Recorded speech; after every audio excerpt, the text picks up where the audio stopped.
The 4 reasons why you're poor. You know what, let's cut out all of the warm, fuzzy self-help talk, and I'm gonna be the first person to speak to you frankly today. I'm gonna tell you the 4 reasons why you're poor. And reason number 1 is because you saw this title and it triggered you. You've listened to the first 10 or 20 seconds of this YouTube video and it's instantly triggered you, and that says far more about you than anything else. The first reason you're poor is because you can't look yourself in the mirror and be honest about your current situation. You can't take criticism without even trying to protect your ego. You know, usually there's 2 things that most people can't take responsibility for. It's number 1, how much money they have in their bank account, and number 2, their weight. And let me tell you something right now, if you're watching this video, it means that you have Wi-Fi as well as some sort of device that connects you to the global economy. So for that reason, you have no excuses. Zero, none. In the year 2022, if you still can't figure out how to make money, shame on you.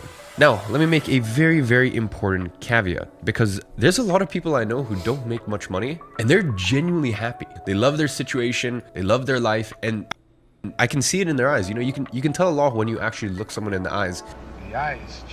And you can tell, are they saying this just to cope with their situation, or do they truly mean what they say? And they're like, yeah, like I make more than enough money. I feel like I'm happy with my life. And to those people, I salute you. And I don't believe it's in everyone's destiny to become a multi-millionaire. But if you're watching this video right now, it tells me everything I need to know, which is you are not happy with your financial situation. No. You know, as I said, I am never bothered by a fat person who looks themselves in the mirror and they're like, yeah, you know what? I get it. You know, maybe I could lose a little bit of weight. Maybe I could lower my body fat percentage, but I'm fine with where I am. You know, my issue is when I see fat people explaining 101 different reasons why, no, you don't understand, it's my metabolism, or it's this thing, or there's this special reason why I'm different compared to everyone else out there. And I know these people live a very sad existence because they have to look themselves in the mirror every single night and be okay with the fact that they lie to themselves. The most important on earth, they lie to themselves. I was just saying everyone has their flaws. I'll give you a perfect example all the time. I drink. I enjoy a drink. You know, sometimes I don't drink for a few weeks. Sometimes I drink every single day in a week, especially when I'm abroad traveling with friends. It is not good for me. No one is going to try to pretend that drinking alcohol is good for me. Well, at least when I'm drinking, I'm not there making 101 excuses why I can't stop, or why actually, you know what, maybe drinking is actually kind of good for you. Like, no, I just say, hey, I'm drinking. I know it's bad for me. I accept that it's bad for me. And in this situation, I have decided that the pros outweigh the cons, but I've made this decision to drink on this particular day, and I'm okay with that. That is me being able to unemotionally assess my situation. I've had many friends go, hey, I think you shouldn't smoke cigars. They're not good for you. And I'm like, I understand there's health implications, but it's one of those things that I'm gonna keep doing. But the point is, when someone gives me that sort of criticism or constructive criticism, I can look at things objectively and I can assess the situation without getting triggered, without feeling a person's attacking me, without feeling that I'm fundamentally a bad person or I'm flawed. Just look at things critically. So the first reason you're poor is because you cannot look at your life critically without your little ego getting shattered and without feeling like you have to make 101 different excuses for the reason you're in the situation you're in right now. Now, speaking of identity is kind of a funny thing in 2022 because I feel as though in the world right now, everyone kind of accepts you can change your identity and you can shift your identity. You know, you could be a fan of one sport and then the next year, you know, start getting a keen interest in another sport, and then now you identify as a fan of that sport. You could be very into street style and identify as someone who dresses a little edgier, and then the next year you... Chat, do you like this type of video, or is it repetitive? Some people I see in the chat are calling it generic. I want to watch more. He's going up right now. He's having the best month he's ever had. We're going to talk to him on stream right now. And chat, also, I'm going to Romania tomorrow to meet up with Luke Belmar, Fresh and Fit, and the Tate Brothers. What do you think I should do? What type of content do you think I should do? Just stream? Should I do some IRL shit?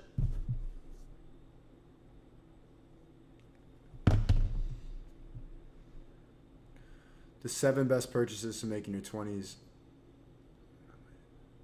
The 17 side hustles you can start doing in 2022. Documentary, vlog, boxing. No, I'm gonna... cars. So just do a whole bunch of shit. Jordan was saying I should do a, like, I spent a day with the Tate Brothers main channel video. Boxing will be fire.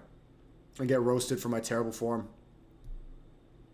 There's definitely a lot I could do. But I think I'm going to be there for a while. This is my last stream for a bit. We'll look, there is nothing. I just bought a $5,000 MacBook today to try to be able to stream while I'm in Europe. I hope it's not ass, bro. 17 side hustles. It might be better if I just interview him. more important during this 2022 recession than increasing your ability to earn income. I don't know if you've noticed, but there is money everywhere. All you gotta do is just claim it. So in this video, I wanted to put together a list of 17 side hustles you can start today with just a laptop. As long as you have a Wi-Fi connection. But Destiny will tell you that it's just crypto, that it's all scam, it's just drop shipping. Let's see the 17. Let's see if they're all bullshit. There's a big intro. Let's start here. A little bit of supplementary income on the side. Now, if you want a comparison of the 8 most common business models, I actually created the online money making matrix. I uploaded a YouTube video earlier this year using an equation and a formula to basically get down to the bottom of which online business model is the best. I'm gonna leave that as a first link in the description if you want to watch it. Anyways, let's get into the side hustle. First up, we have TikTok content creation. TikTok is blowing up right now because of its algorithms, and for both people and businesses, it is a very valuable asset. So whether you're actually creating user-generated content for businesses, or you're just being a TikTok editor for an influencer or a business that can actually go ahead and repurpose, or for example, there's so many podcasts out there, you can actually come in and repurpose all of their podcast content and tell them, hey, I'm gonna create an entirely new channel for you with TikTok. Number 2, graphic designer. Are you great with design?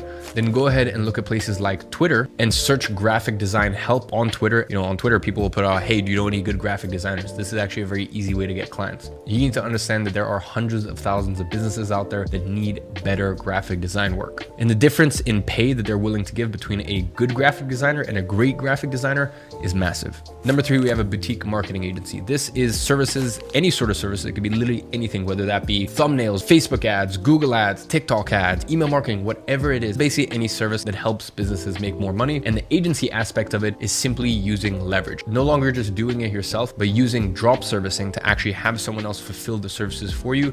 You're just finding the clients and wrapping it all under your experience. By the way, that business model is actually how I got to $80,000 a month back in 2018, 2 years into running my agency. Next, we have YouTuber. Do you have something that you are super excited to talk about? Something you just can't stop talking about to your friends? And have you always felt that you might have a good propensity for being on camera? Well, being a YouTuber can actually be super lucrative. Bear in mind, it's a very slow burn. For a long time, you won't make a lot of money. I started uploading on YouTube back in 2015. I basically made like zero money all the way up until 2021. These days, I make close to $50,000 a month in AdSense. And for most of, for example, 2019, I had monetization turned off anyways. But these days, I make close to $50,000 a month. So, you know, it's a good... Dude makes $50K a month, bro! With views like this? Yo, free game. If you make finance videos, your CPM is going to be so fucking high. Jordan Welch and Iman Gaji, bro, they make like 50, 60K giving advice videos, stuff like that. The thing is, you can't really make these videos unless you have other business ventures, because you can't just be talking about nothing. But 50K a month from this channel is crazy, bro. Their CPM is 6 times higher than mine, man. 6 times higher. And fuck the left wrist, bro. Why? Chad, someone tell me why it has to be on the left wrist. Why is everyone like so fucking... Return the watch and get Seiko's cost 300 to 30K. This shit wasn't 30K. Chad, you think I have 30K to spend on a watch? Relax. Bro, capture clip moments with the tape bros, then go viral on TikTok and Rumble. Usually get some ice, bro. Yeah, well, I don't like to walk around with like icy shit, bro. I don't want to be robbable. I don't want to be robbable. And this Seiko, I don't want this fucking watch. I'm not a big fan of this watch. Not even gonna cap. Non-dominant hand is least used hand. So why does it matter? Why does it matter? It feels good here. Why do you gotta put it on the left? I don't understand. Supplementary income for sure. You know, even if you're just earning an extra $1,500 a month doing something that you probably What should I ask him? Guy's 22, rich as fuck. And you know what I just learned yesterday going out to dinner with him and Jordan? Bro, Dubai has 0% tax. Did you guys know that? Type of 1 if you knew that, because I didn't know. Type of 2 if you didn't know that. 0% tax in Dubai? We out! That's why all these rich people are going to Puerto Rico, Dubai, and all the bad bitches are there. It's like, it's a level up from Miami. You guys knew that? I never heard that in my life, bro. I guess I'm done, man. Would have loved to do anyways, or talking about something. And it could be anything. You could be super into chess and you could teach people how to play chess online, or you could react to certain games. Like, there's so much stuff that you can do. Next, we have TikTok theme pages. Now, people were making so much money between 2014, 2017, even 2018 with Instagram theme pages. I, in fact, was one of those people. The first business I ever started was Instagram theme pages, and then basically flipping accounts, rebranding them to more profit. Flipping accounts, run up an account to 100K and sell it. Stupid easy. Well, you know, all these scammers. Fuck. you can get to a bag, bro. Niches, basically selling shout outs and promotions and stuff like that. And that was back in 2014 to 2015. Now that is all great, but that got very, very saturated. That's why I stopped after a year. TikTok theme pages are the new wave of this. So that's the next side hustle. Next, we have YouTube scriptwriter. Now let's say you're very, very, very intrigued, excited, interested about a topic, and you know, nothing against you for it, but you may just not have the sort of, look how many hustles there are, bro. Wow, I have all this money. You just invest in a shitcoin and then just hope you get lucky. There's so many fucking ways. You don't need to be a streamer, but you could be a YouTube scriptwriter, YouTube editor, YouTube manager. And this is just what I know because I'm a YouTuber. There's so many hustles behind the scenes, bro. Personality that'll be good for YouTube, then you can actually be a YouTube scriptwriter. And you look at the music industry, for example, and there are so many scriptwriters that are actually sort of the heartbeat and the lifeblood. Guys, you don't know what I'm talking about? You've never seen those videos where it's just an automated thing and people are giving life stories and stuff like that. There's so many of these channels that you guys probably don't watch it, but there's a big demographic of people who watch this on YouTube. Behind some of the biggest artists. You can serve that exact same purpose by being a YouTube scriptwriter for a YouTuber. Next side hustle is a coach. If there is something that you have mastered, you are talented at, whether that be chess coach. You know, there's a lot of people who want to improve chess. You can be an online chess coach. You could be a guitar coach, and you could do that remotely via Zoom. You could be a holistic health coach. You could be whatever sort of coach that you want. You know, if there's something that you're very, very good at, then you can. And the CPM is way higher for coaching. The shit that I'm talking about, bro, get used to $3 CPM. Actually help coach people through it. And by the way, if some of you guys have a little bit of apprehension towards, you know, coaching, oh, why would people pay me? Just start off your hourly rate at like $20 or something, just something super, super cheap, and just keep working your way up from there. Next side hustle is video editing, creating some bangers for people. Look, all this shit you can find out in the creativity guide. Content is the current best form of marketing. So if you can create videos for people, whether that be shorts, reels, actual YouTube videos, full-blown YouTube videos, literally whatever it is, if you can do it, and you can do it in a way where you turn things around quickly, because a lot of people and a lot of editors are just way too slow. And number two, if you can do it in a way where you look at everything through the lens of the highest retention, you know, specifically tell clients, hey, I edit things in a way where you're going to get the best retention possible. You are going to get the highest percentage of people watching the video from the beginning to the end. If you frame things that way, you will win. Next is eBay flipping. This is very good, especially if you have a lot of stuff around the house that you can sell from day one. And if you don't have that, you can pull a Gary Vee and basically go bully some 7-year-olds at a garage sale. Like, hold on, like, trash talk to me. 5 cents, 30 bucks.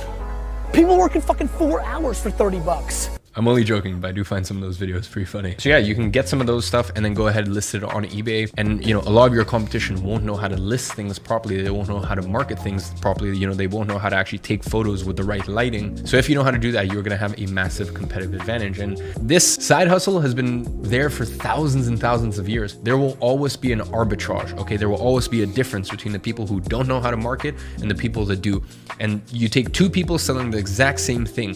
One person doesn't know how to market, one person does, and this person will sell it for twice, 3 times, 5 times, 10 times the amount that this person did, and they both bought it for the exact same price. Next up, we have copywriter. Now, people will pay a lot of money if you can take care of their emails for them, weekly newsletter, whatever, you know, any sort of form, you know, their Facebook updates, anything they need to do to actually get written word out, even their Twitter post, anything you can do to help alleviate the stress that they have of putting out written content. You know, there's only 3 or 4 skills where I would say no matter who you are, if you can learn it, and it doesn't really matter what industry you get into, it will serve you for the rest of your life. Copywriting and sales are 2 of those skills. So as I said, whether that's helping with emails, whether that's helping with sales scripts, whether that's helping with landing pages, you know, Twitter posts, anything, if you can help people articulate, present themselves, and sell more via written word, you in return will get paid a lot of money. Speaking of skills that will carry through for the rest of your life, we need to talk about sales. Now, remote sales jobs have... You see your chat?